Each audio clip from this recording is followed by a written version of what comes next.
You know, there's a commercial, you might have seen it or you might haven't. But it's I forget what kind of commercial it is, but this black woman is sitting in this black dude's living room. She's just sitting on the edge of the couch looking at TV. He comes in, notices that she's quiet, and he says, "You okay? You all right?" And she looks over at him. She says, "Yeah, I'm okay." And then the camera goes back to him, and he puts this look on his face, and he's like, "Oh shit, let me get out of here." Oh, I remember that commercial. That was yesterday. They still play that. And I said to myself, white men are not going to know what that commercial means, but we black men, we know. Because black women turn everything into an argument. Everything. They are so difficult. You can't even ask them, "Are you okay?" You know, you always have to wonder, even though you're tired of their attitude, you still got to check on these bitches. Right. You still got to check on them. "Are you okay?" "Yeah, I'm okay." Why? See? You can't even ask a motherfucker if she's okay. And then even if you go in there and you ask her, "You okay?" And even if she says, "Yeah, I'm okay," you still got to get away from her because let me get away from her. So basically what I'm saying, the way that I deal with black women, I don't ask them nothing. I don't care if you're okay. Right. I don't care if you're good or bad. I don't care. It don't make me no difference. Because what difference actually does it make? Does it actually make a difference? It really doesn't.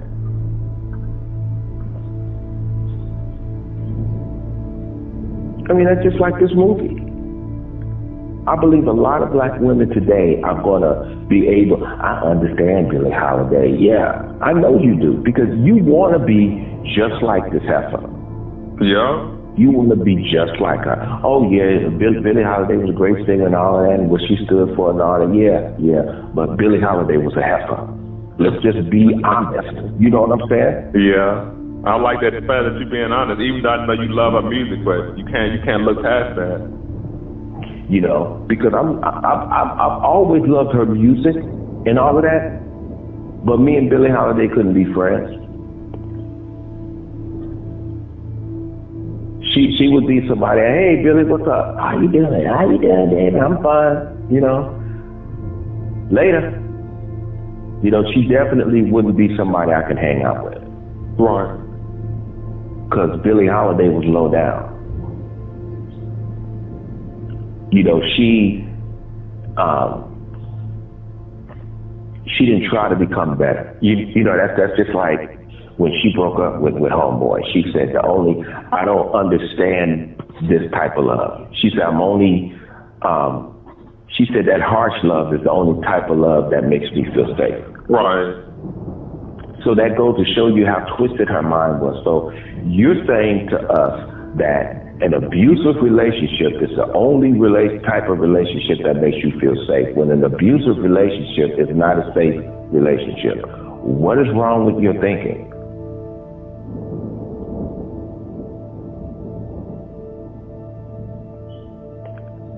How can an abusive relationship make you feel safe? Because you can't say it's because of your past, because you would agree that your past wasn't safe at all, because you were raped, and you know she had a very psychologically violent past. Yeah. It was violent psychologically, emotionally, and physically. And so you get with these men who are a reflection of the same type of men you saw your mother get abused by, your aunties and all these other women get abused by. But for some strange reason, that's the only type of love that you feel safe around. You know, it's just that, and then you see the part in there where the young dude comes back, the one she ends up with. Yeah. He comes back. The husband and him are in there fighting for her. She just sitting there just looking at both of them. Husband beats the young dude down and says, "You can have the bitch." He walks out. I'm looking behind there. Billy just sitting there like it's a thing. Don't mean nothing. Some people say, well, you go. And, you know, now most people say, you know, that's a movie. No, obviously, that's pretty much how she was.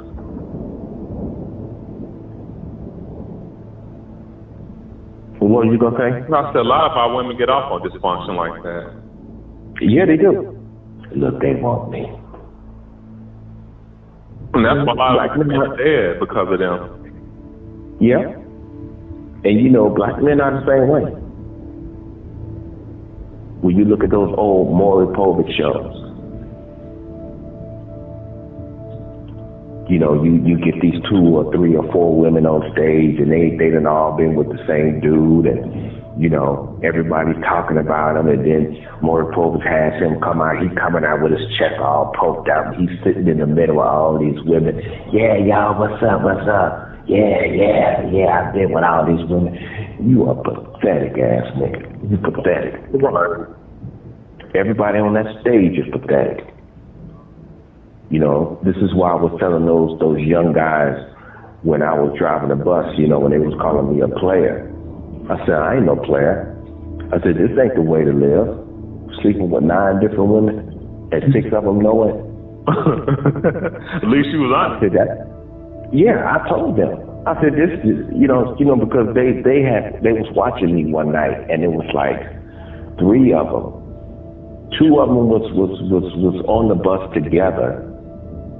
One was sitting across from me, and there was one that was sitting right in back of me. And they was talking about me, right? And they didn't care, giving everybody on the bus the impression that both of them were sleeping with me.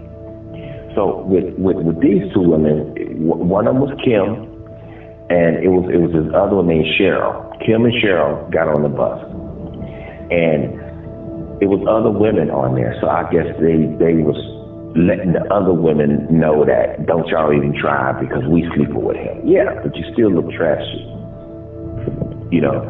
And then they both got off the bus together, and then I went down 2 more bus stops, and it was this one, this younger one named Trina. I drove up. She said, "David, what you want to eat?" She said, "Cause I'm making some burritos, cause she's black and Mexican." I said, yeah, you can make me one. She said, "What you want on it?" You know, I told her my ingredients and everything, and so she said, "Okay." She said, "I'm gonna have it for you next time you come back around." And so it was these 2 young brothers. Could not believe that. And so I did my route, and I ended up going back downtown. And they say, "Can we ride back around because we forgot our bus stop?" They was lying. I'm like, "Yeah, cool, you know, no big deal." And so when I drove up, and Katrina came on the bus with this big burrito, and it was in the bag. You know, she had an aluminum foil and everything, a little grocery bag. And then after she gave it to me, she gave me this real slow kiss, you know, and she got off the bus. That's when the 2 young dudes came up. They said, "Man, what's going on with you?" I'm like, "Y'all still on the bus?" They said, "Yeah, man, we've been watching you, bro." They said, we've been watching you. They say, "You a big player around here, huh?" I'm like, "Why y'all ask me that?" I said, "Because I probably been with one of y'all girls," you know, and all of them started laughing. I said, "That's probably yeah." I said, that's probably why y'all saying that. Y'all probably heard about me. They said, "Yeah, you a big player around here. Man, you got it, man." I said, "No, I'm not." I said, "Look, let me talk to y'all on the serious note." I said, "I ain't no player." I said, what you're looking at is a very lonely soul. He said, I told him, I said, I'm a sick man. And they started laughing. I said, look, dude, straight up, let me tell y'all something. I said, you want to know why I sleep around with all these women? He said, why is that? I said, because I have a sickness. He said, what kind of sickness is that? I told him, I said, I'm lonely and I'm angry. I said, and I sleep with all of these different women to try to get some peace out of it. I said, but I can't get no peace. He said, how can you be lonely with all these women? I said, because you don't understand what type of loneliness I'm talking about, and it's my fault because I haven't explained it to you yet. I said, of course I can't be lonely in the common sense because I have a lot of women giving me company. I said, but there's a loneliness that's deep inside of me. Something hasn't been fulfilled inside of me. And I sleep around with these women trying to fill that void. But I can't fill that void because doing all the sleeping around is not what that void is.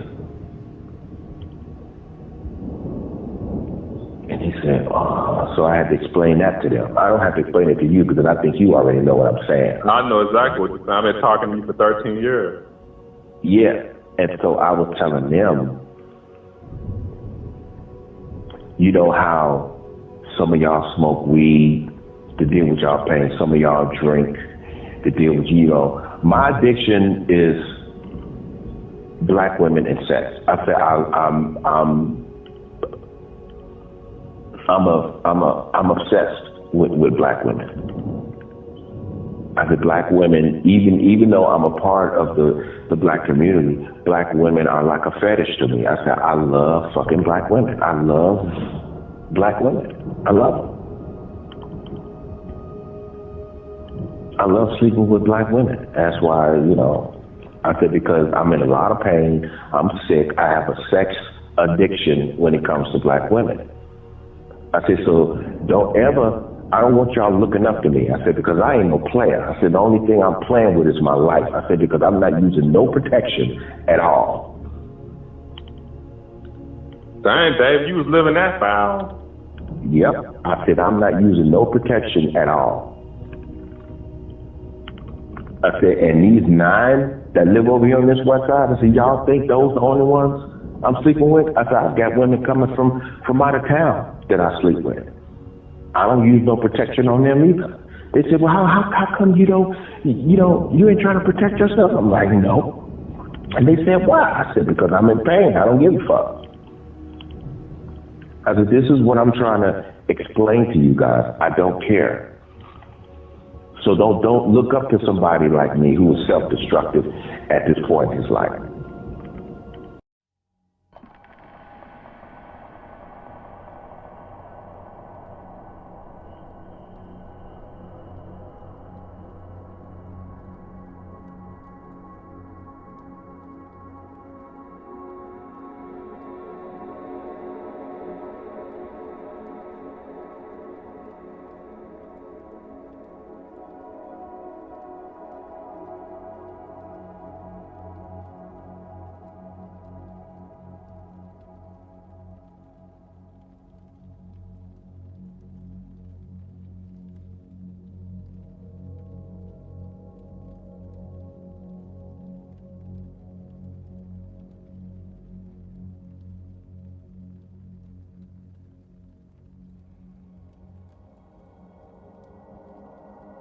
Portion of the video that you just heard was from a conversation that me and my very close brother, Josh Rose, who lives in Dallas, Texas, had.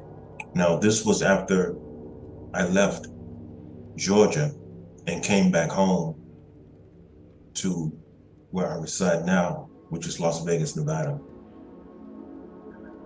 I made a video not too long ago referring to some brothers that was asking me to get further involved in the whole manosphere movement. And even though I said that I'm unqualified for that, and I still stand on that, but what I've noticed a whole lot, and is a whole lot of us as men, we're so disappointed in how our women are today. Me, on a personal basis, one of the reasons why I put that video before this one is because I don't think that we talk enough about how we've caused a whole lot of damage in our community. I know Brother Kevin Samuels got on our case as men before he went into what our women are doing. But I'm just going to do this personally because I use my YouTube videos almost as equivalent to me going in a Catholic booth and confessing my sins. And so I'm using whoever is looking at this video. I'm putting myself as the sinner, and I'm putting you in the position as the priest. No matter who's watching this video. I had explained before that in 1999, going into the year 2000, I had some problems with my son's mother, both my son's mother. And she was on this jealousy thing in reference to this young lady who I was getting ready to settle down with, who was attending Stanford University.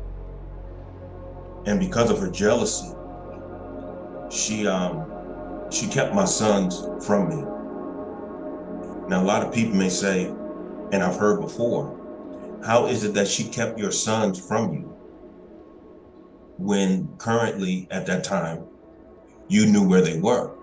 Well, there's no secret that us as Black men are looked upon by the world as menaces to society, you might as well say. So it's easy for Black women, when we go by and we try to see our children, it's easy for Black women to create a scene that is actually unnecessary. I heard a brother say one time, if you want to kill a Black man, this actually came from a Black woman. But I overheard her say, and this wasn't on the internet, okay? This wasn't a video. She said that if you want to kill a Black man, just call the police on him. Now, the first time I heard this was in late 1999. And so whenever I would try to go by there to see them in opposition to what she said, she would create a scene and she would always threaten to call the cops. I put myself on child support. And so we broke up in 1993. I was the one who broke up. I put myself on child support. My child support payments of $500 a month for my two sons was finished in 2012. And so even during those times, I was still having problems seeing my sons. I even got a lawyer and she just totally ignored it. So it's like when it comes to women in America, even though you as men, whether you're Black or white, when you go to court to establish rights to see your kids, simply because of women being who and what they are, it seems like our rights are just totally ignored. There had came a time where I would even have to go to their schools to see them. You know, I would go there during their lunch period and I would sit and eat lunch with them. And I admit that that put them in a position to where they may have been embarrassed in front of the other little kids, but that's the only way that I was able to see them. I recall going to my oldest son's school one time, and I just needed to see one of my sons, even if it was just for a few seconds.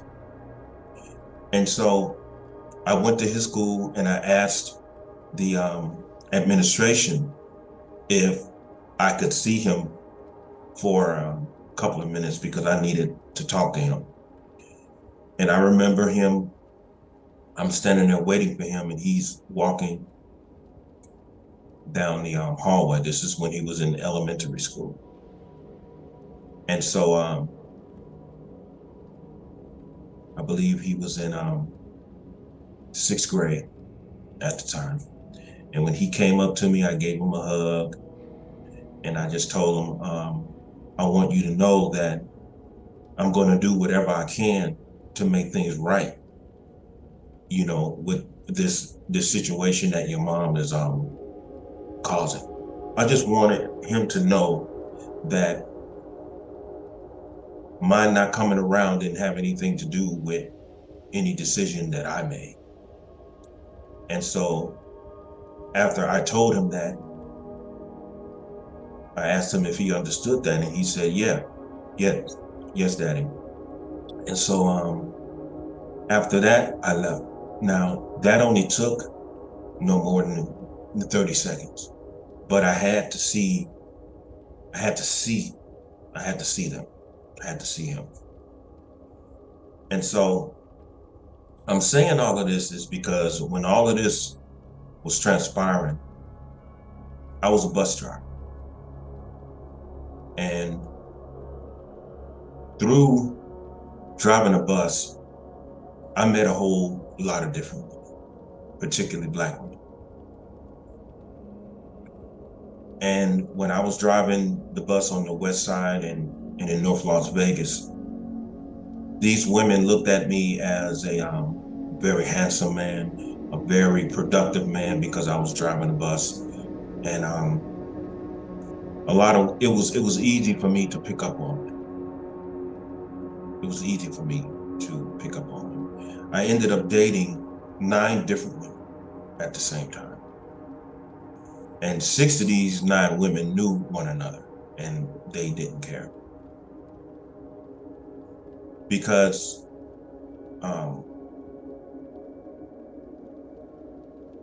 you know, there's a way that you can manipulate women's minds to make them think that each and every one are going to eventually get with you on a long time basis. And so 6 of them knew one another, and the other 3 didn't know the other 6. And so during that type of activity, a lot of young men was observing me, and they started patterning their lives by way of the example that I was showing them without me even realizing it. And so the video before it, this one, when those young guys came up to me and told me that they were watching me, that had upset me, because I knew the core of why I was dating and sleeping with all those different women. And I knew the effects that I was having on these women, and I knew that what I was doing was hurting them. Because dating 9 different women and 6 of those women knowing it, brother, you're doing a lot of damage to these women. Even if these women say, I don't care.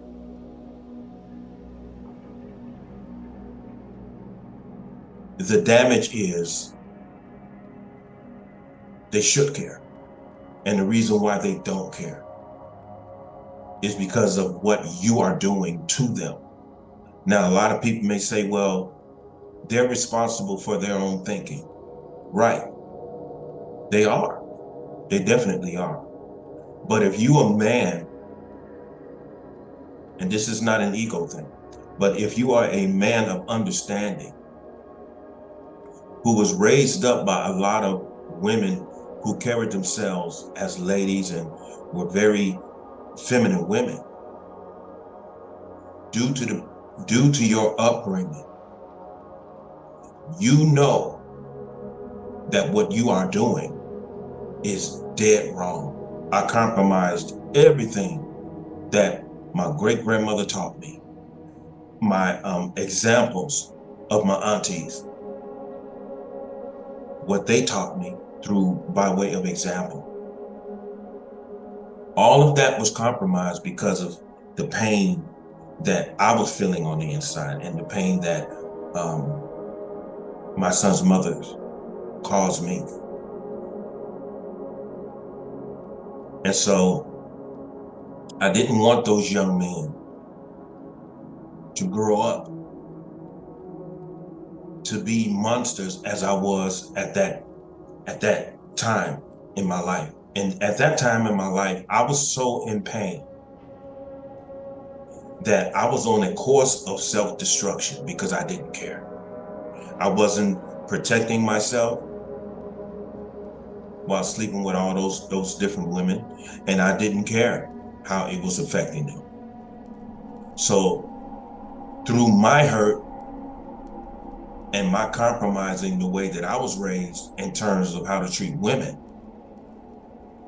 it hurt them. It hurt them in a way that they didn't even realize that they were being hurt and abused from a man who was in so much pain, from a man who compromised all of his moral principles in terms of how he was raised to treat women.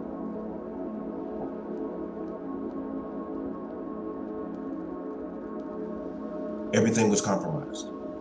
And because of everything that was compromised,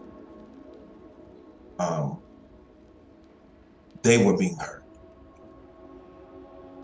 So there's a whole lot of hurt on both sides of our community. And what I think a lot of us as Black men need to understand and be bluntly honest before we completely discredit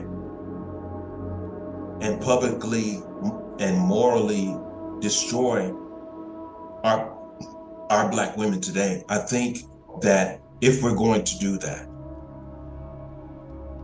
we should openly admit where we've messed up as Black men. I think that we should openly understand that the destruction that we're doing to our community is not one-sided. It's just that at this time in our development, Black men are starting to get themselves together mentally and emotionally as well as intellectually. That's why when you look at panels like Lapeef, Let's Talk, you have more Black men on there than Black women. And the majority of the time, the Black women that they have on their panels represent the problem that Black women are causing. And only, I would say 1 or 2 out of 4 women who are on the panel represent how our Black women should be. And so there's an imbalance right now. More Black men are starting to realize where they need to improve themselves. More Black men are openly being honest of where they have fallen short. And almost 0% of Black women are realizing the real damage that they're doing to our community. Now, Dr. Umar had openly said that the reason why our Black women are the way they are is because of us. I don't totally agree with that, but the reason why our Black women are in the shape that they're in today, I would advise him to understand that it's a very low percentage of Black men, and there's a very high percentage of Black women in terms of the reason why Black women are who they are this day. So I disagree with you, Dr. Umar, that the reason why Black women are the way that they are today is 100% the Black man's fault. No, it's not. I would say 20% of the reason why Black women are today is because of Black men. The rest of that percentage is Black women who have given themselves to this whole feminist movement, who's given themselves to this very ignorant and trifling and ratchet sisterhood that's going on right now, that does nothing but justify the mentality and the destructive behavior and examples that Black women are today. I'm just putting myself out here to admit that I've done some damage to Black women. I've done some damage. Anytime that you will allow Black women to destroy themselves, knowing that you were raised up different than that, but simply because you're in pain and you're trying to soothe your pain, then you allow these other Black women who are seeking pleasure from you to act in opposition of the principles that you were raised against. There is absolutely no reason that I allowed all of that to be going on. And I took advantage of them. Now, after I came to realize that, I got in touch with everyone who I was dating back in those days, and I had apologized to all of them. And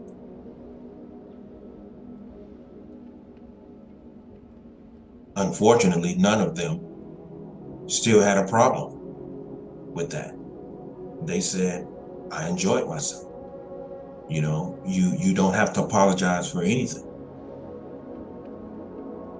They said that they appreciate it, but they said, still, David, I enjoyed spending time with you. They said you were a perfect gentleman. And I was a perfect gentleman because I was raised up that way, to respect women. However, the way that I was raised up to respect women was a tool for manipulating them. I admit that. Because I was raised up to wait for that one in particular woman to be with. The way that I wasn't raised up in the way that I was treating those women. The way that I was raised up, having more than one woman was a no-no. That wasn't proper. But because I was in so much pain, I went off that course because of my own pain. And a whole lot of those women who were in pain and who were disappointed in the men before them, they sought me as a refuge and a comfort zone. And so the reason why I bring that up is because Black men are in pain, Black women are in pain. White men are in pain, white women are in pain. I'm throwing the whole human family in there. But in particular, there's a lot of pain in our Black community. And we're pointing the finger at one another. And let's just take out the percentages that I spoke of earlier. Let's not deal with percentages anymore. Let's just look at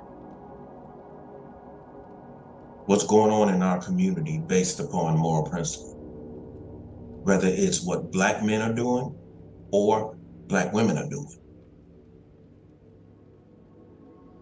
And understand that there has to be a healing going on in our community. There has to be a healing that's going to transpire. It has to be a healing, because that's the only way that things are going to get better between us. That's the only way. But things are so out of control right now, and everybody has gotten so disappointed in one another that the effects of our being disappointed of one another is causing such a rift and such a hatred of one another. We are going to have to find some way to get past the disappointment and the hatred that we have for one another due to our disappointment, our being disappointed in one another. I think that I've been drinking too much coffee. But I think that if we can actually come together and discuss how we've hurt one another, then things just may get better. But I wanted to share that with you. As Black men, we have to really be careful about what we're doing in front of these young Black men coming up today. And a whole lot of people may say, well, it's just about too late. It ain't never too late. It's never too late. Now, I have to admit, once I got out of that lifestyle and I took one of them seriously, that's when all the hell broke loose. And so it's a real complex condition. Even when I was driving a bus, there was a young lady who was on her way to church one morning, and she said that I favored her child's father a whole lot. Now, I dropped her off at church, and so the Sunday after that, she got on my church, and she said she was going to church, but she rode my bus all the way around. And I told her, I said, I thought you were going to church. She said, no, I just wanted to ride your bus. And so we exchanged information, and we eventually got together. And I had knowledge of the Bible regardless of the way that I was living. So we got together, and she was serious, but due to the fact that I was in pain, I thought that I was serious, but I wasn't. And it comes to find out that obviously she wasn't serious at that point in her life because she was young. And so she made a whole lot of mistakes. You know, she suffered 2 marriages that failed. And so as time went on, when I was serious and we got back together, I come to find out she wasn't serious. She was at that point to where I was when I was driving a bus, and so that didn't work out. But now that she claims that she's serious, she's in church right now, and she's I would say saving herself for marriage, even though she went through 2 marriages that failed. I really don't see what's left to be saved, but that's not a shot at her, but I'm just, I don't get that. But let me move on from that. We have to be very careful of the examples that we are promoting in front of our youth, whether it's male or female, because it wasn't just males on that bus that was watching me. It was women too. It was young women too, because a whole lot of young women was giving me their information as well. And when we're caught up in our personal pains, and we're trying to service our personal pains, sometimes we make some huge mistakes, and we let more women on board simply because we're trying to heal ourselves. But you can't heal yourself by way of sex. You can't heal yourself by money, the good money that you're making. No. You have to give yourself time. Time has a healing element in it. And breaking up with one person, jumping in bed with another person, that's not going to heal anything, because you're not taking time to look at yourself and understand where you're falling short at. And due to the fact that that does not go on in our community often enough, we end up hurting one another. And so the healing has to start with you first. You have to understand that allowing yourself to heal is the only thing that's going to make you better for the next person. And that goes on both sides, whether you are a black man or a black woman. The problem is everyone in our community is in a whole lot of pain because we've caused each other a whole lot of pain. And then you have this culture that's going on today to where nobody cares about anything. Our black women are out here. They are menaces to this society, or any society that they go to, whether it's Dubai or anywhere else. Dubai, Jamaica, it doesn't matter where this black woman goes. She is going to be a problem. Now, black men have gotten to the point to where, look, I'm getting this passport, I'm going overseas. That's a dangerous thing too, because if you're going overseas and if you are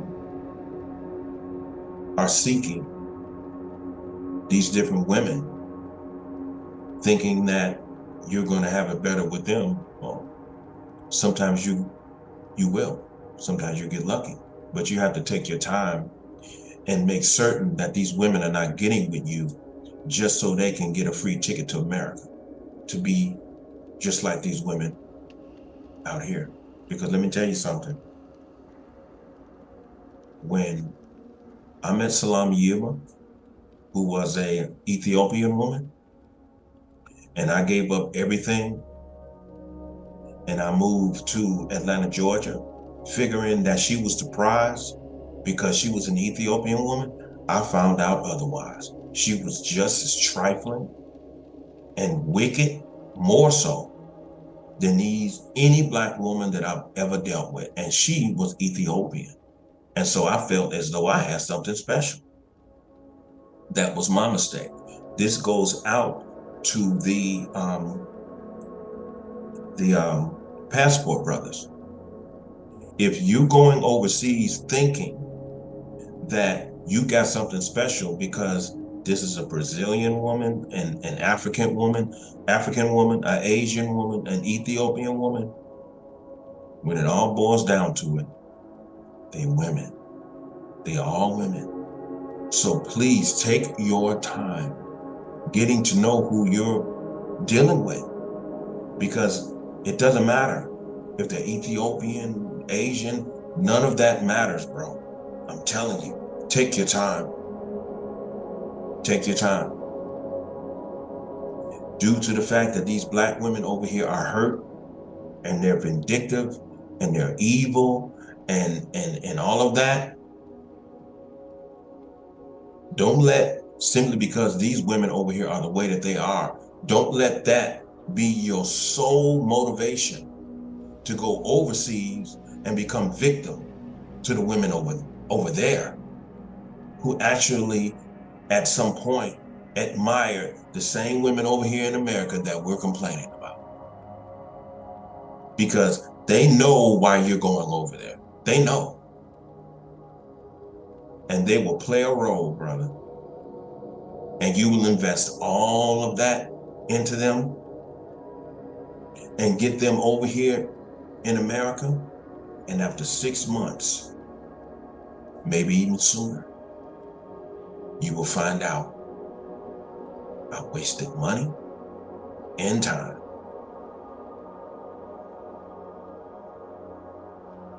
Passport bros, if you don't intend on staying over there, where their culture is, and maintain, forget it. I don't really see no point. Because if you are going over there to bring them back here to Babylon, America, and the Western culture, good luck, bro. Good luck. Because as was with Salam Yilma, who was Ethiopian, bro, she was very Western. Very, very Western. And that's all I'm going to say about that. So what's the solution? The solution is on a very individual state, not a universal state when it comes to race or anything like that. I would suggest, before you go there, bro, take some time, invest in your own healing, become at peace with yourself. And then when you are at peace of mind, then rationality comes in, intelligence, a calm intelligence and wisdom comes in. Because unless you have that, that's the only way that you're going to make rational decisions. And once you make rational decisions and you put that time in for your personal healing, then if you still would like to go overseas and deal with other women, at least you're a healed human being. And that way, when you go there, you'll be able to determine clearly if whom you're dealing with is worth the time and effort that you put in. But if you're going over there simply because you're disappointed and frustrated with black women over here, if you're going there with that screen in front of you, your expectations are going to be self-destructive. Your choices are not going to be clear.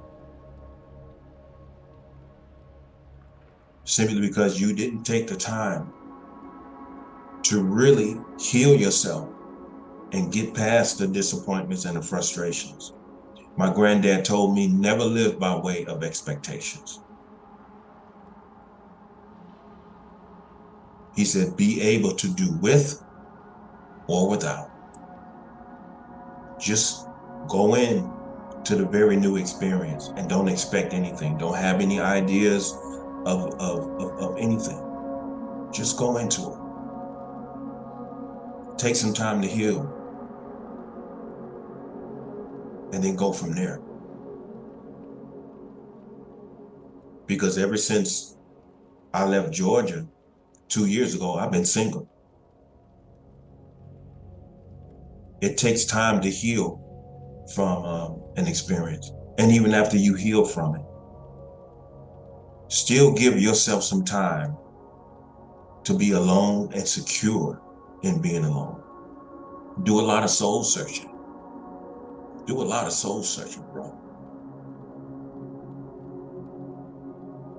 And don't look to be involved with anyone. Allow the Creator to bring it to you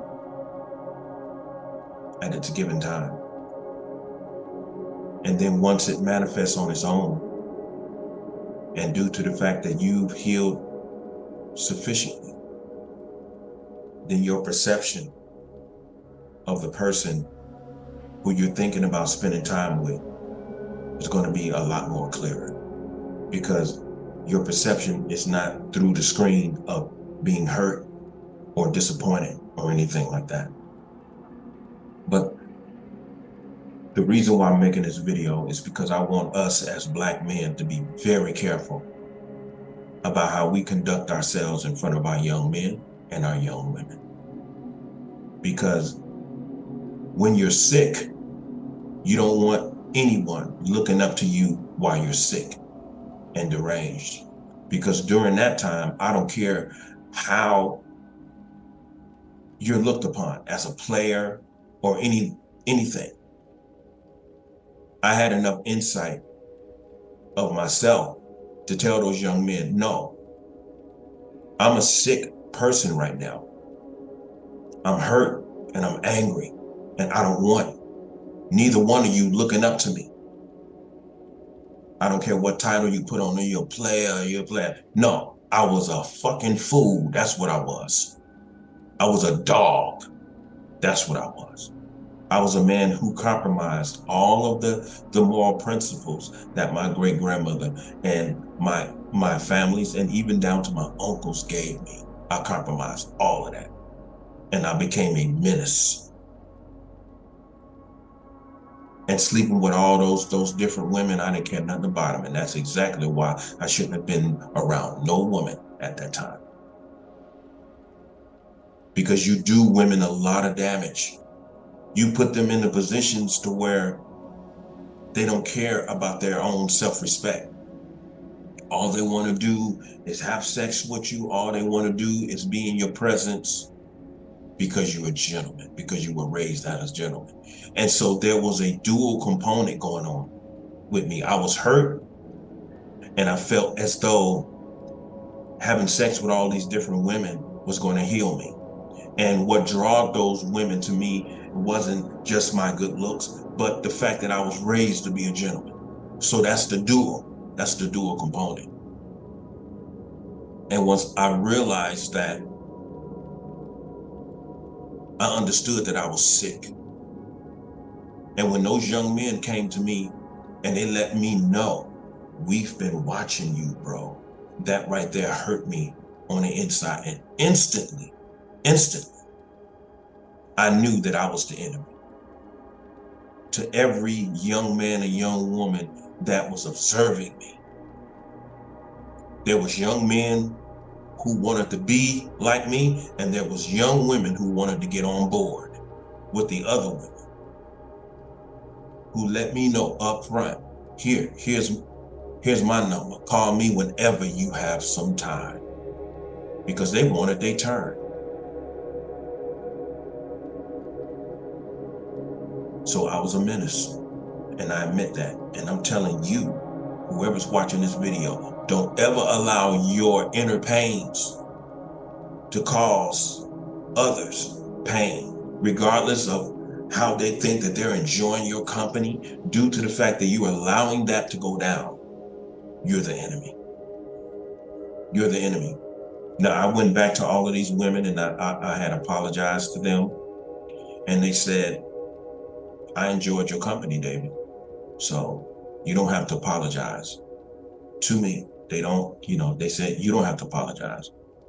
But I knew that I had to, because I caused them a lot of damage. And due to the fact that they said that I didn't hurt them as a result of the damage that I caused them. And I'm hoping that's understood. So in terms of me involving myself in the manosphere, if I'm able to give anything to the manosphere, I would only be available to help people understand the damage that we doing to one another and talk about the damage that we've done to one another. Now, regardless of what's going on in the manosphere right now, that's the only thing that I would be able to offer anyone. So I have to get myself together, because it's my off day, and I'm going to be going around visiting a few people that I have appointments with in reference to trying to do what we can for this campaign on the West Side and everything. But who's ever observing this video, I hope that it's understood. I hope that it's understood. And as I say, as Black men, we have to be better examples. And as any Black woman that is looking at this video, I hope that she understands as well that they have to be better examples for the young Black women that are coming up. There's a whole lot of damage that's been done and is being done even as I speak. And so with all of this being said, I have to go, because as I said, there's some things that I have to attend to. But thank everyone for listening, whoever was listening. Everyone, please stay human. Everyone have a good night. Peace.